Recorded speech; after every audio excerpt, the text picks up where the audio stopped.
Assalamualaikum warahmatullahi wabarakatuh. Pemirsa dimanapun Anda berada, pada pagi ini kami sengaja untuk selalu melihat kebun kopi dan memperhatikan kebun kopi yang saya rawat.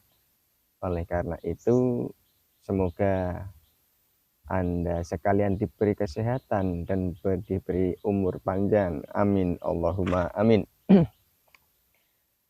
Untuk kali ini saya akan membahas seputar bagaimana sih agar kopi kita itu bisa berbuah lebat dan berbuah maksimal.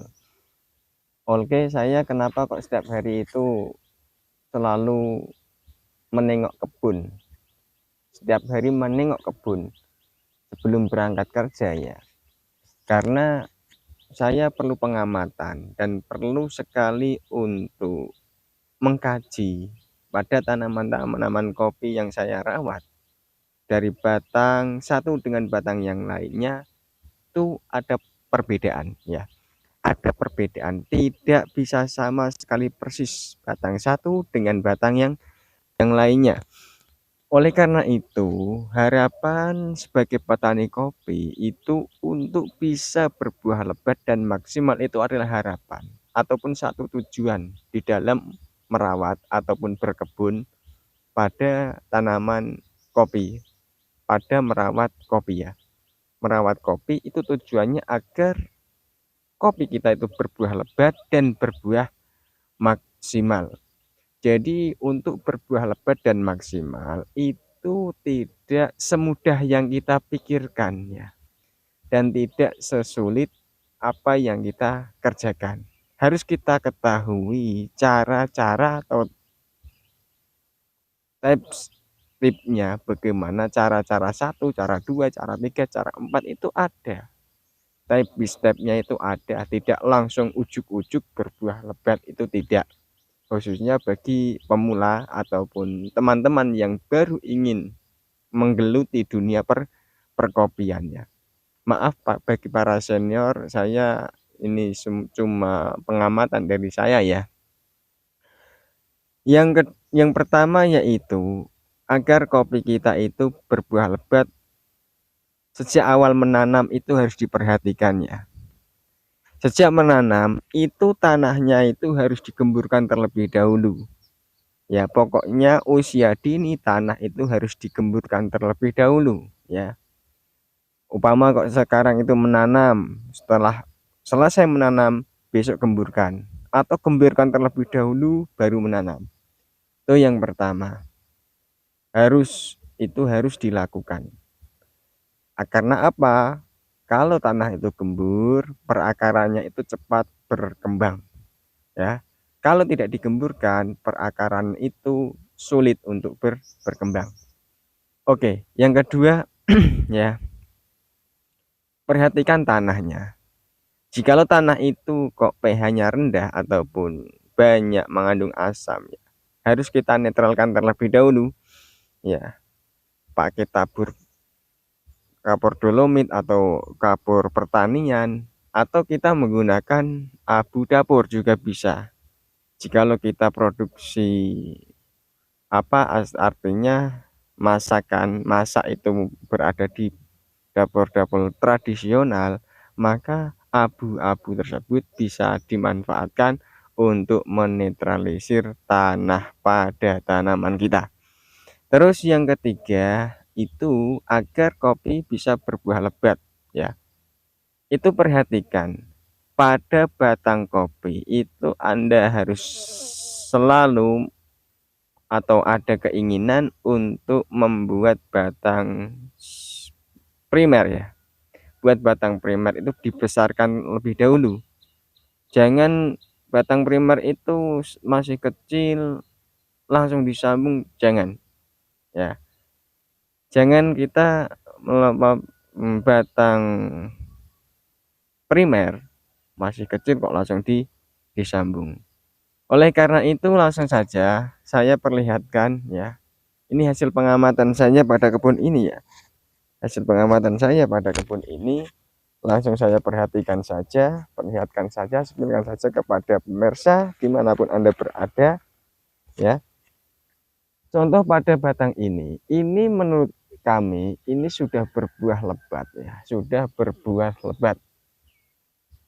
Tadi saya sampaikan batangnya itu, batang primernya itu harus besar dulu. Nah ini batang primer sudah besar banget, ini besar ya. Mungkin usianya sudah ada 5 tahun ini. Ada 5 tahun ini ya, besar ya. Nah, fungsinya besarnya batang primer ini adalah untuk menyimpan nutrisi pada batang kopi ya, menyimpan banyak nutrisi pada batang kopi ini, ditransfer ke atas ya, ke atas. Lalu bikin cabang-cabang sekundernya ya. Cabang-cabang sekunder atau yang disebut as ya. Ini khusus perawatan pada kopi yang sistem konvensional ataupun sambung payung. Nah ini kebetulan saya membuat cabang sekundernya itu 1. Dari nutrisi yang disimpan banyak dari bawah, ditransfer ke atas ya, transfer ke atas, lalu disebarluaskan ke dari cabang primer ini kepada cabang-cabang produktif, cabang-cabang produksi. Nah, untuk berbuah lebat itu khususnya pada cabang primer ya. Terus cabang sekunder yang bisa kita buat untuk penyimpanan bahan, maka ruas-ruasnya itu harus dihitung. Harus dihitung agar maksimal pada pembuahannya ya. Usahakan dalam 1 tahun ataupun dalam 1 musim itu sampai pada 1, 2, 3, 4, 5, 6, 7, 8. Usahakan sampai pada 10 ruas ya.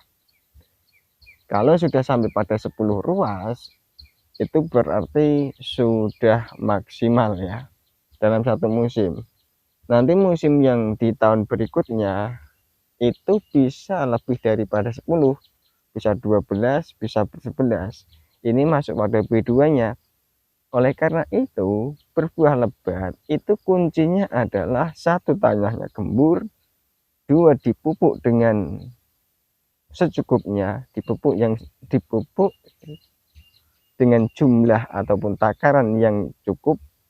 Yang ketiga adalah inilah pembentukan cabang primer, terus cabang sekunder ya, terus ruasnya itu dihitung.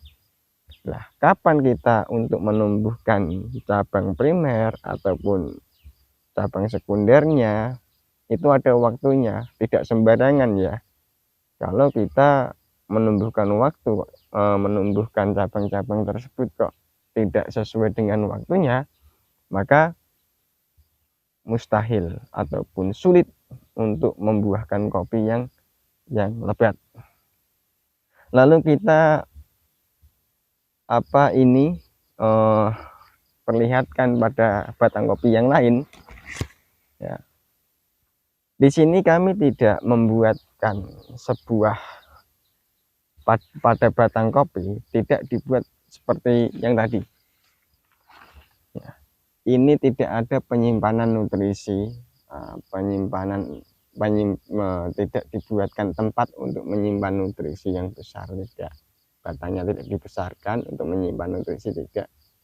Akan tetapi langsung dibuatkan sambungan, lalu dibuatkan as sebagai cabang sekundernya, cabang primernya ya ini. Jadi ini nantinya kedepannya tunas-tunas yang tumbuh dari sini itu disesuaikan pada batang kopi yang ada di bawah ya. Kemungkinan di tahun yang akan datang kopi ini akan menjadi lebat ya, karena ini dulunya itu masih kecil, dibuatkan cabang seperti ini dan hasilnya itu berbeda kayak gini ya. Buahnya kecil-kecil, tidak bisa lebat. Karena apa? yang tadi, yang video tadi itu kopinya ya bisa rapat, terus bisa lebat, dompolannya pun maksimal. Itu karena apa? Batangnya besar, yang dipelihara cuma satu, sehingga nutrisi yang masuk itu maksimal sekali. Tapi ini ya tidak bisa kayak gitu ya, tidak bisa kayak gitu. Ini besar tapi dibagi dua, terus dibagi banyak lagi, maka nutrisi yang ditransfer dari bawah, terus tidak ada penyimpanan nutrisi, ditransfer ke atas, ini ditransfer ke banyak sekali cabang-cabang primer pada ranting raja ini, sehingga buahnya pun tidak bisa lebat seperti video ataupun batang kopi yang tadi ya. Itulah cara melebatkan kopi pada tanaman yang kita rawat ya. Tanaman yang kita rawat disesuaikan dengan batang kopinya, terus dipelihara cabang-cabang primer ataupun asnya ya, tapi disesuaikan dengan besar kecilnya batang bawahnya. Oleh karena itu, agar kopi kita itu bisa berbuah lebat, itu tidak 1 tahun 2 tahun setelah kita melakukan perawatan atau penyambungan pada ranting kopi, itu belum bisa. Pada dasarnya berbuah lebat itu batang bawahnya harus besar lebih dahulu. Oke, tapi para pemula jangan khawatir, itu adalah harapan, karena kopi itu adalah investasi jangka panjang. Seperti saya tiap harinya kerja, tapi saya punya investasi pada kebun kopi yang bisa dijadikan untuk penghasilan tambahan. Oke, sekian dari saya, semoga bermanfaat. Amin, Allahumma amin. Assalamualaikum warahmatullahi wabarakatuh.